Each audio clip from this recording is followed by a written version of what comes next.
Well, you are doing something because you're observing, right? Mm-hmm. You're observing what's happening. You're watching what's happening. You're learning you're learning just by taking the step back and Mm-hmm. looking at things, and um, that's that's an important part of the process. It's it's crazy. It's as important to step back as it is to step forward sometimes.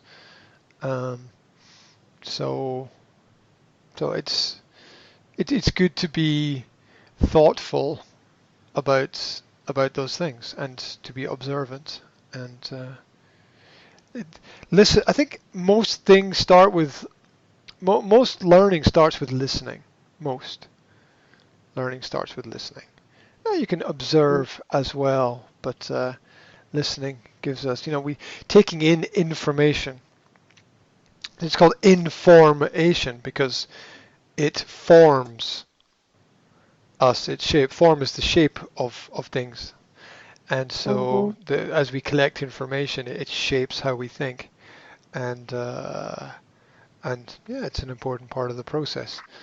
And people are people are so trapped within their bubbles, and it's like every in almost every office, everybody is kind of an expert about what they do. But if you put them in the office next to them, they'd be lost. Yeah. So I was thinking about this yesterday. I was in a big building with lots of different companies, and everyone's an expert about what they do in their office. But you take them out of their office and put them in another office, they're completely lost. In order to shine a light on this topic, you Mm-hmm. you you almost have to be you almost have to be stupid. Yeah. So my job is to my job is very often to make other people look more knowledgeable than me, or for me to play the role of the idiot. And and yeah, very often you can learn a lot doing that because how do you know if a person knows something? How do you know if you can trust a person? Well, first you go and study a topic and you learn as much as you can. And Mm-hmm. then you go to someone who should know about the topic and you ask them questions that you already know the answer to.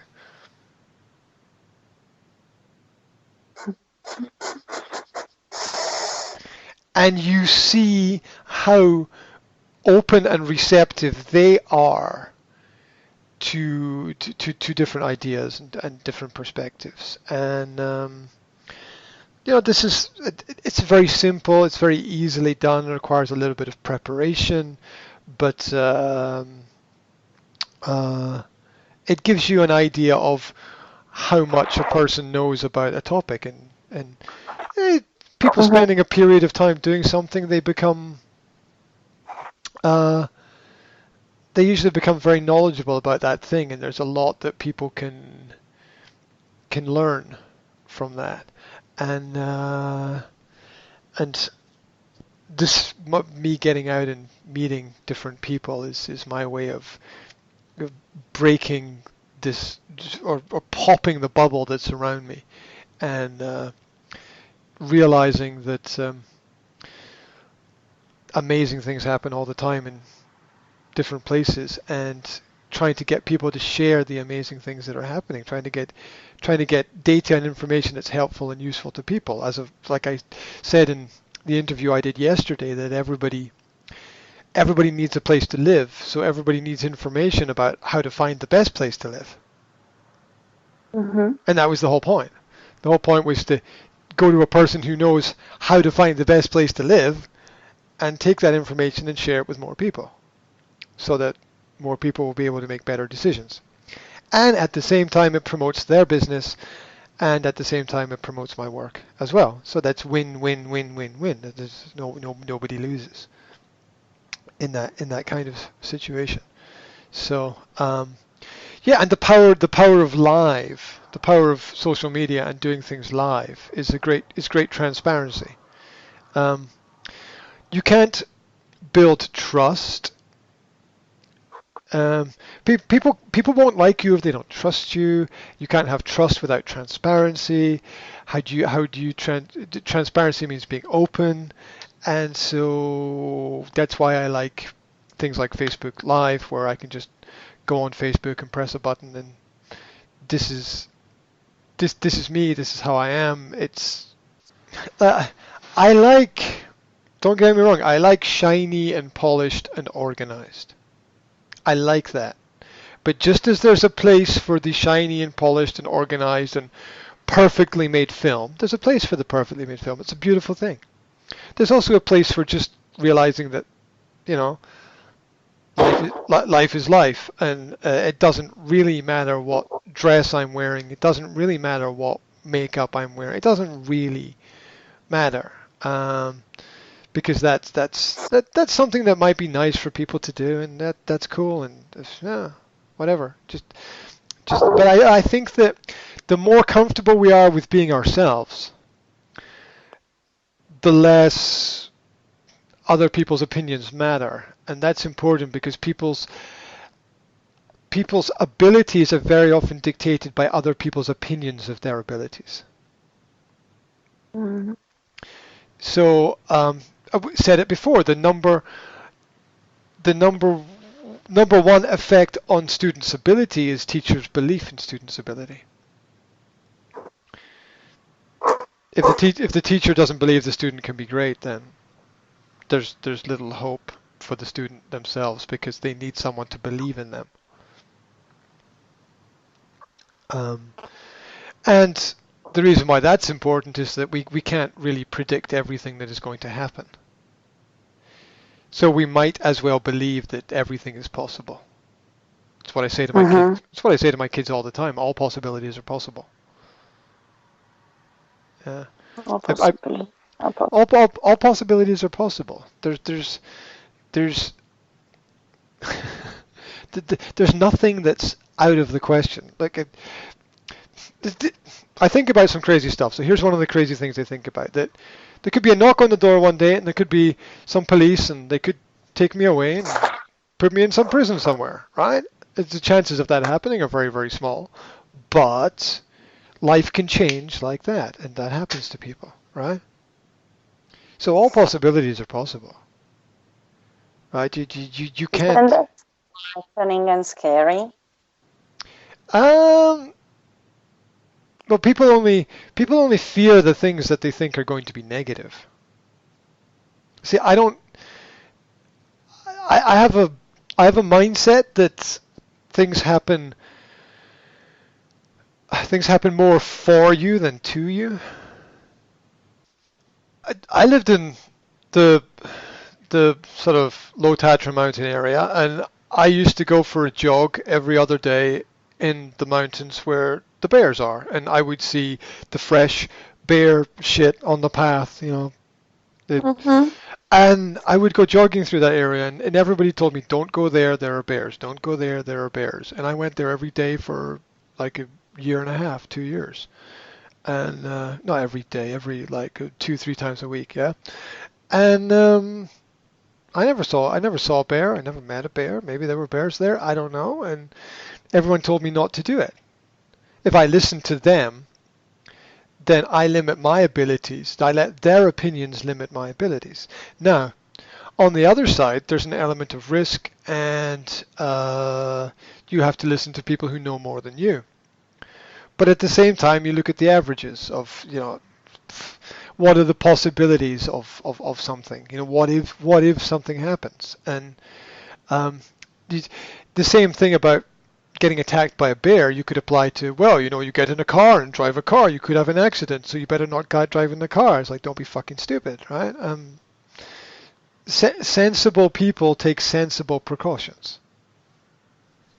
Mm-hmm. And uh, yeah, the people are limited by this belief that what will happen to them is negative, and that's a choice, right? Whether look how many there's a lot of people, quite a few people that I know who have been in prison and they all Uh-huh. say that the experience helped them. That it wasn't a great experience, but the experience helped them to realize what was important in their life. They helped them understand things. Mm. Somewhere, and they were almost almost all these people were in prison because they made some mistake somewhere, and they were heavily punished for that mistake. But they learned from it in the long term, and I, I don't recommend to anybody that they spend time in To prison. go to prison to Yeah, fix it. but it shows you that no matter where you are, you use your resources to develop the quality of your life, no matter where you are. It's you, we very rarely change the type of character that we are, but the environment affects everything. And and so when we put ourselves in a different environment, we tend to behave slightly differently. Uh, just as nature does, like different things grow in different places. So people will grow differently if they're in different places as well. And I'm, yeah, I've heard this said by a number of other people recently, and I've been saying this for years, which is the, which is take sensible risks. Take sensible risks, which is what's my idea of a sensible risk is buying a ticket to go somewhere but not having a plan of exactly what you're going to do, not having a plan of exactly what you're going to do when you get there, and just seeing what happens. And for me, it's a way of learning about myself. Uh-huh. Like put yourself in a slightly uncomfortable situation and see how you react, see how you solve and resolve things. A lot of the time, this for me, it's replaced my faith in humanity, where I realize that I think most people want to help people, and the underlying reason is that we understand that by helping people, we help ourselves. There's nothing negative about it. It's not done in a calculated way. It's just practical and logical and sensible. Mm. You know, we all want to help the old lady across the road, right? We don't think we're going to get some great advantage from that. We just realize that one day we will be old Yeah. and we'll need help to cross the road. It just makes sense. And most people want to help people, but their help is shadowed by their experience in life.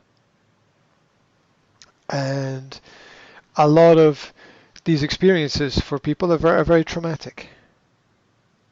It's very hard for them, and so it's difficult. And the contradiction is that it can be even harder when it's easier. When it's easier. Yes, think about this carefully.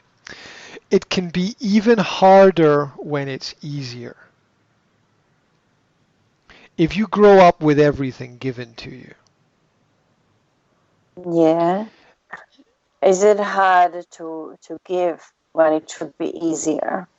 well, if you grow up with everything given to you, you might develop a sense of entitlement that you feel that you deserve something. I Yeah. deserve this because I deserve this because I worked so hard. And I don't think that I actually think that that's one of the top wrong things that people think. I deserve this because I worked so hard. Um, no, I, I think the job's done when we're dead, right? That's my philosophy. That and I think this is where Christianity has things right, which is like you're here to do something, right, with your life and help people. And the glory in life goes to God from the Christian perspective. It's like if somebody says to a Christian, "Wow, you've done a great job there," the Christian should be like, "Well, the glory to God, right? I'm happy to have the opportunity to do something good. Mm-hmm. I don't want the reward or the award or the the accolade. I don't want the trophy or the badge or whatever, because we're so trained in life to get the little gold star and think that that's actually achieving something, when all you have to do is Google characteristics that are not rewarded by education systems, and you find a list of like 20 or 30 great human characteristics. Friendship, it's never rewarded in an education system. Curiosity, it's never rewarded in an education system. Um, so, yeah, look, appreciate achievement, Mm-hmm. but go to the Pavlovian extreme, yeah, where people, well, what's the classic example? Computer games are the classic example. Yeah, because the way that computer games addict you is they give you something. Oh, you've achieved this. Oh, you've achieved this. Level up to the next level. Blah blah blah blah blah. And what you can learn from that is that's a mirror of life, because life has levels, and you have to level up continuously, and it's endless, right? The levels never end. Um, but you don't want to start manipulating behavior to search for rewards, because then you're fucking with nature then, right? You're um,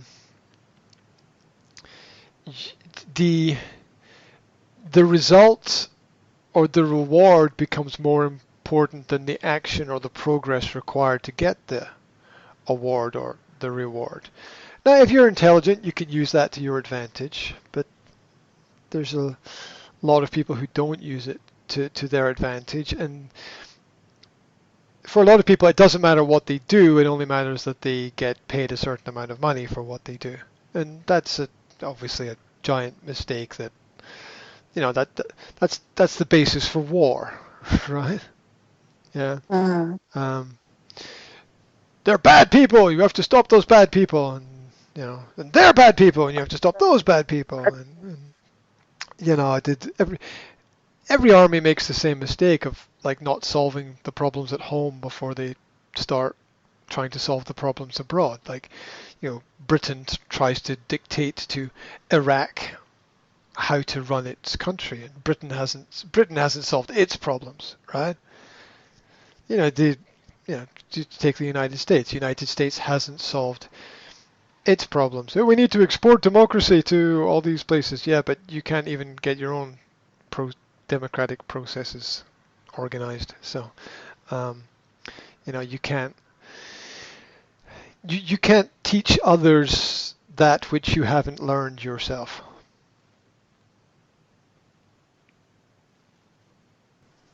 And even if you do know something, that doesn't mean that you can communicate it. And the, well, that's the beauty of human interaction and communication. I could do a live presentation every day, and I could talk basically about the same thing, but it would be different because because I understand that there's a million different ways to communicate the same thing, and everybody receives information in different Mm-hmm. ways. I mean, there's a strong argument that the best way to teach philosophy is to get people to play sport. It, at the beginning, it sounds contradictory, but when you begin to stop and think about it, it's you you learn, or you can apply different things in so many different ways. And talking about beauty and grace is one way to learn, but obs- playing a game is another way to learn. People can play a game beautifully. They can perform a movement beautifully. There can be there is great elegance in execution through sport, and so there's a strong argument again that if we can get more people to play sport, then philosophically society will improve because people will understand the concepts of progress, of teamwork, of pain, of making difficult decisions when it doesn't matter which decision you make, you're going to lose. Which is what happens often in sport. That people have to consistently make decisions knowing that they're not going to win. And people seem to think that it's all about winning. It's not about winning. Winning is, don't get me wrong, winning is important, but it's more about the aim. Yeah, it's more about the aim than the game. If you achieve your aim, the game is almost irrelevant. It's the aim and what you are able to attain for yourself within that. See, that's what people forget about socialism and communism, right? That they're like, well, it's all about the community and bringing the community together. Yeah, but the community doesn't benefit if the individuals don't have a great personal benefit there, right? Because the truth is, the benefit to the individual is far more important than the benefit to the community. Because if the community has a benefit but the individuals feel bad or they're not progressing, it's irrelevant. It doesn't matter. It's not working. And this idea that you can collectivize progress, you can collectivize thinking, you can it doesn't work anywhere. Show me any part of life where two things are exactly the same. Even if you try to build two houses exactly the same, the people will come and put the furniture in different places, right?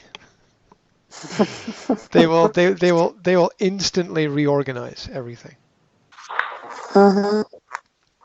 Yeah, so it's building a community that appreciates the individual differences, that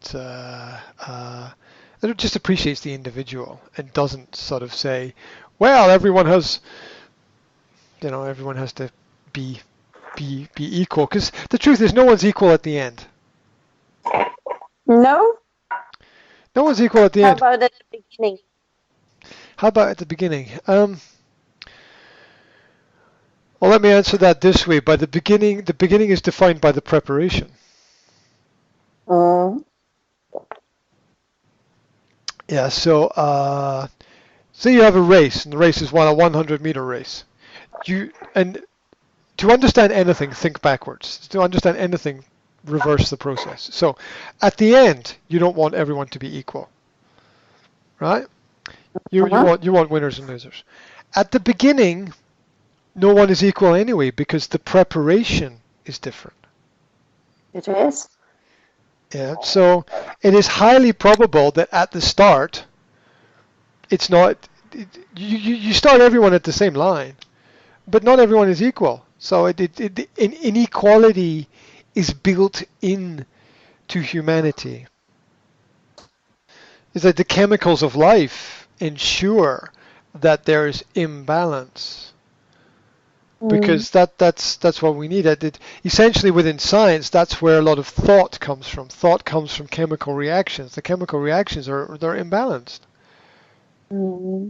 and that's what is the basis of human creativity. So the search, the contradictions again. The search for balance within yourself is understanding that there are times when it pays to have knowledge about yourself, so you understand the situation that you're in, But what gives you the advantage is the imbalance in things. Yeah, so it gives you creativity and thoughts and all elements of art and artistry. Um, and I think we're all great work, and by work I mean like jobs and occupation, is all great work is an art. It's all an art. Mm. It's I did watching somebody teach a great class is an art. Seeing reading a page correctly from a book is an art. Mm. Um, Designing a house is an art. Is that? Mm-hmm. Building a solar panel is an art. Sailing a boat is an art. Mm-hmm. Yeah, and that's when people are searching for balance, is like it's. I think balance is just understanding imbalance. Mm. Putting yourself in the right frame of mind to be able to do the thing that you want to do. Some people will require a lot of mental rehearsal of things, and other people won't. And